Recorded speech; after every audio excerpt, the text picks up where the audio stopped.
But I noticed, and I still notice to this day when I'm talking to friends, female friends in college in particular, I missed out on an experience and had a much better one, I think, that a lot of people, it was a tough time for them.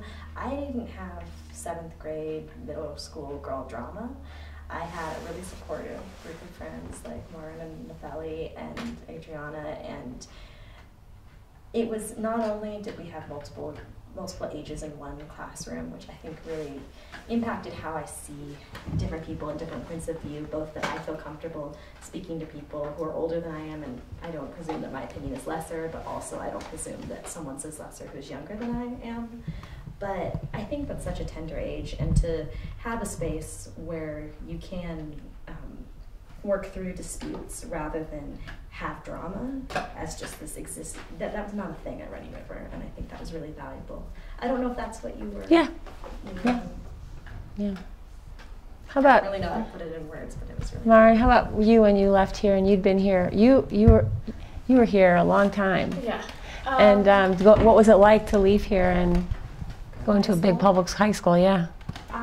It was definitely easier than I thought it was going to be. I went from a class of 8 to like 200, so it's definitely a transition. But I was definitely a little shy at first and stuff, but I found that I could just still make good connections with people, and I saw it mostly in I had a love of learning that a lot of people in my classes didn't have. So that was, I think, the biggest part, was that I just I wasn't burnt out from having homework every night and from just studying and studying. It was experiential learning, and so I loved learning, and I did my homework not because I had to, but because I didn't want to disappoint my teachers.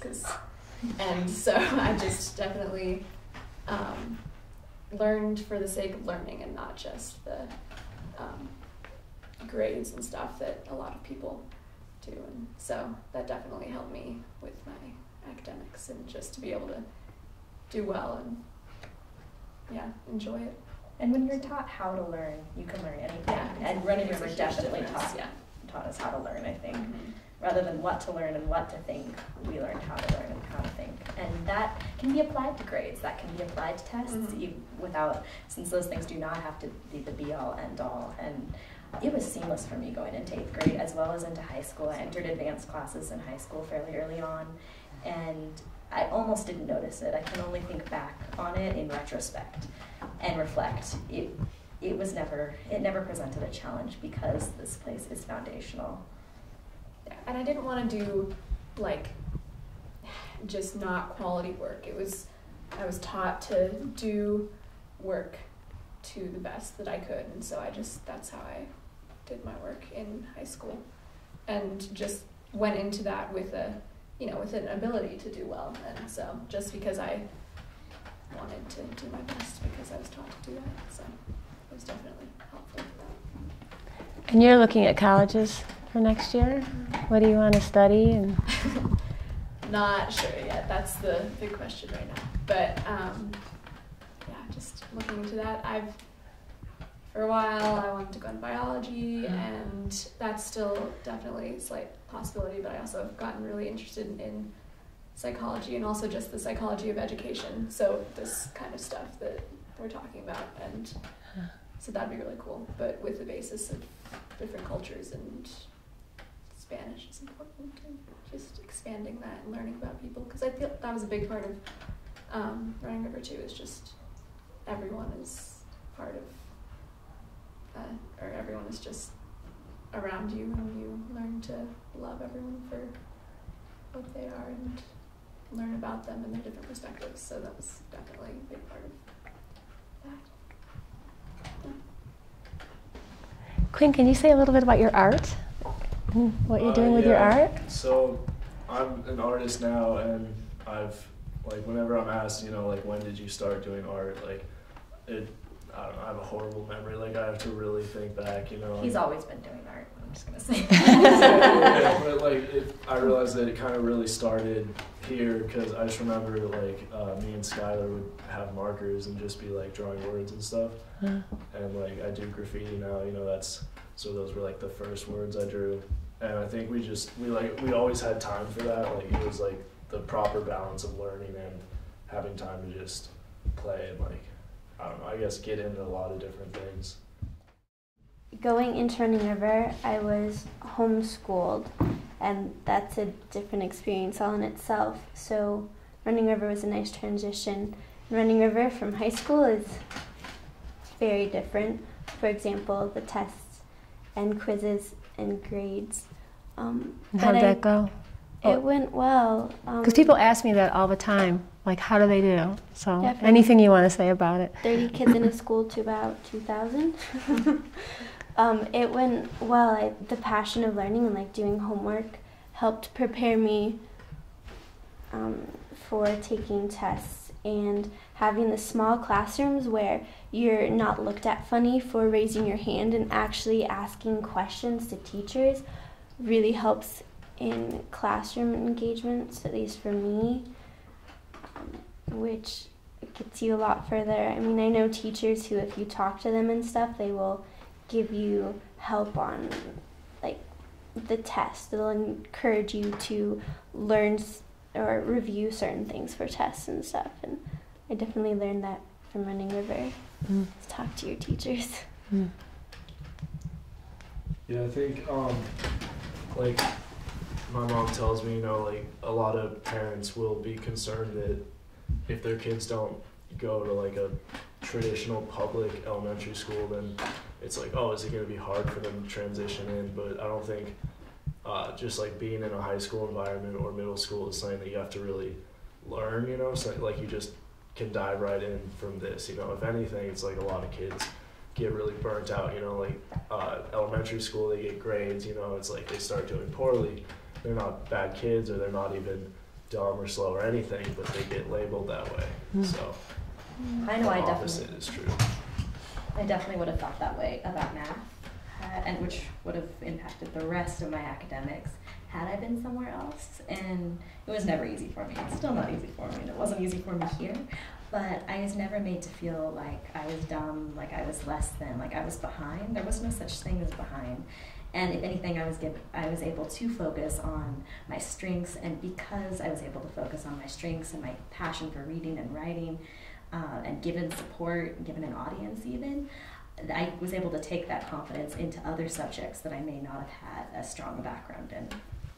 Yeah, I think it was almost easier to transfer from here into middle school than from middle school into high school. Like, I was definitely more motivated coming from here, like going into 6th grade to do well. But then after 3 years at public middle school, just going into high school, I was definitely not as motivated to do well, and I was kind of sick of the whole system already. And yeah, that's kind of Yeah. Okay. I was just gonna talk about my first testing experience. Like, I remember going into high school, I was terrified of testing because I'd never like done it before. But my first test was in my honors physical science class, and you know, it was just on the basics of science and stuff.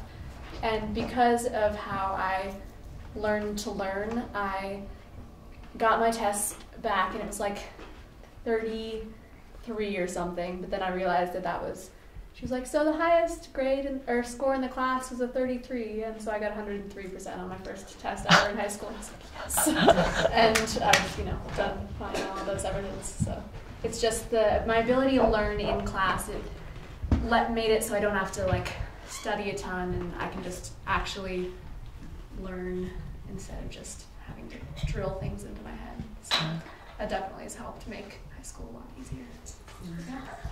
So it wasn't an awful transition. It really was a pretty easy transition when it comes down to it. I think besides for love of learning and sort of the passion to just try so many different things, which I know I've carried throughout high school, is that also in the whole atmosphere and community here, you are able to express yourself in different ways and kind of explore who you are and become confident in yourself. And so then moving forward into high school or middle school or whatever, you are more authentic to yourself because you're in an atmosphere that could allow that. I know that was a huge part for me. I think what Running River does that instills the love of learning is that we're not forced to learn. We're able to touch on the parts that like interest us, and then everything else in between.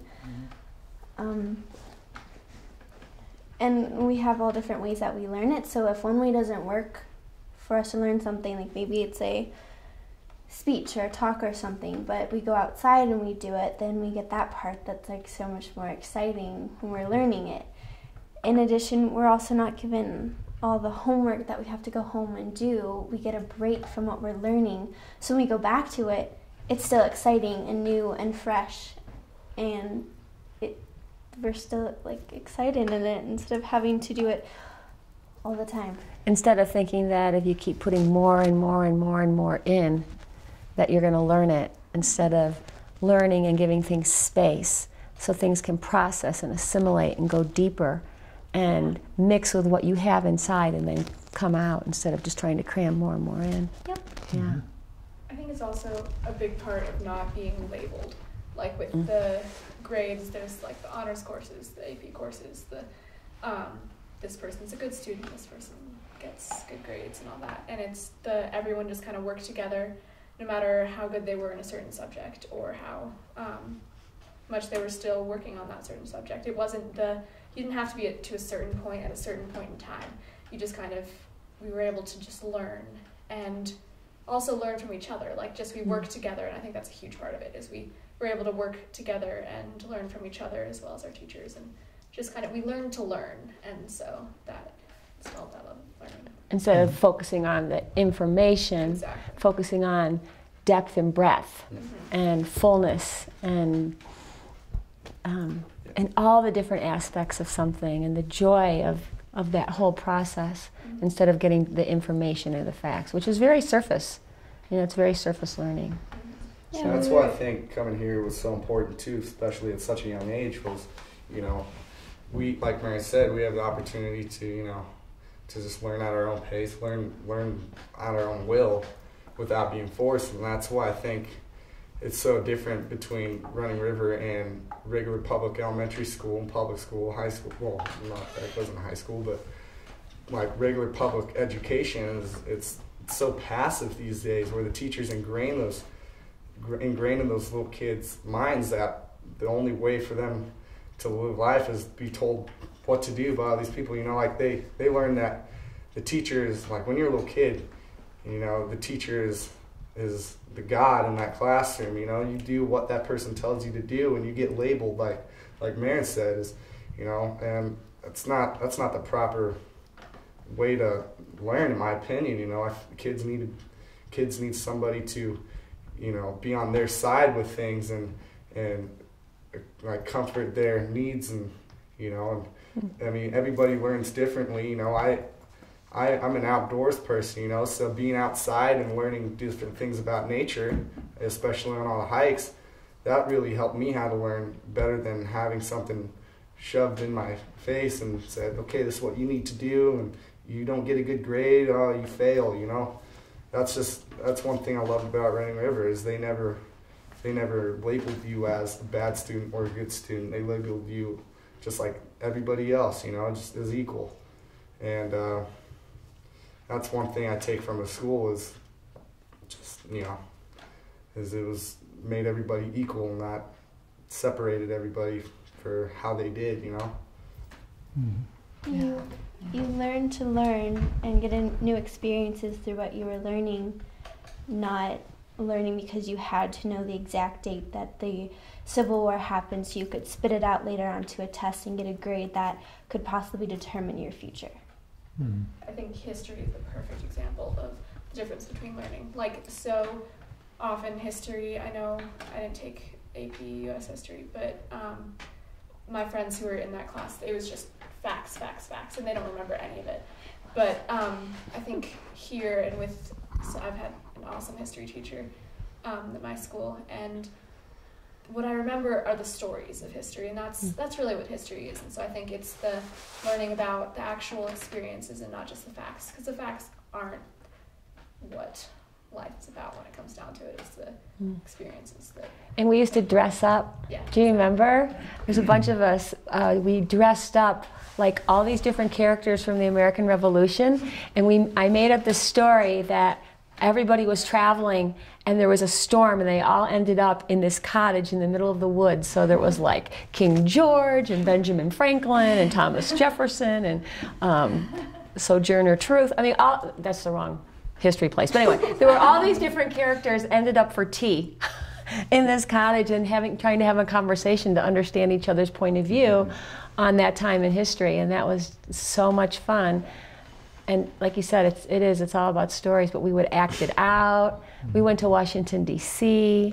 and visited all the museums and the historical sites, and that was fantastic. And I think one of my favorite memories was in this room, this class was the annex, when we acted with Anne Frank. We basically, our teacher Jane created like an environment we couldn't. Like, we had to whisper, we had to use candles, we had to bring a little satchel of what we would have if we were running away. And it was just, that'll stick with me forever because it was just so real. Like, the windows were blacked out and we had to keep quiet and not let any of the rest of the school know that we were there, and but still go about our learning. And it was just total submersion into that, and it was awesome to be able to just totally learn in that way. Can you say the name of the book so that it goes on? Anne Frank. They just give you a packet and they expect you to just, look at the packet and learn from that, while the teacher just, she reads from her book or so, or doesn't properly teach you. You can't teach kids like that. You need to be up. You need to be active. You need to be around. You need to have fun. And that's one thing that this place did well was, we had a lot of fun learning. We like you said, we dressed up as different characters. We were very active with learning, and going outside and learning. Being in here and with everybody, being social and learning, not just sitting at a desk with a packet in your hand. That's one thing that really benefits, especially younger kids, of coming to a place like this. Is they're active, their teachers are there for them, everybody in the room is there for them, and it really helps you learn a little better, because it's just not the proper way to learn, and with a piece of paper in front of you, with nobody there helping you out, that's one thing else that benefits from going here. As well as like transitions between stuff, like yes, there was a schedule, but if you got really into something, you weren't restricted to stopping right once the bell rings in a public school. And like coming in from outside and having stillness, I know I actually constantly miss that and forget to recenter myself and just kind of let go of the stress that I'm holding and remember that life goes on if it's a tough time. So transitions and being able to really get in deep with something. They did not see, they just hover around.